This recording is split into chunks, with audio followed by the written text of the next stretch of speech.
Assalamualaikum, Attorney Abbas muli. Welcome sa Law and Crime Daily. Dito sinisimplihan natin ang usaping batas at kriminolohiya. Tara, simulan na natin. Attorney, ano itong Praeter-intentionem?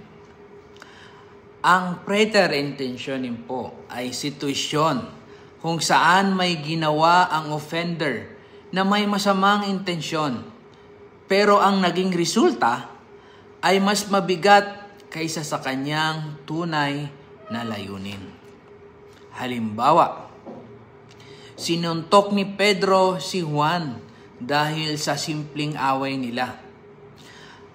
Ang layunin lang niya ay saktan si Juan, pero dahil sa lakas ng suntok, natumba si Juan, tumama ang ulo sa simento at namatay.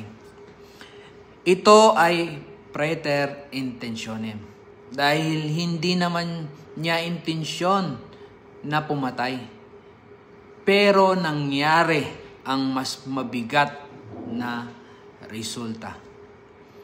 Sa pagkakataong ito, liable pa rin ho siya sa pagkamatay. Ayon, may natutunan ka na naman ba ngayong araw? I-like, i-follow, at i-comment ang susunod mong tanong.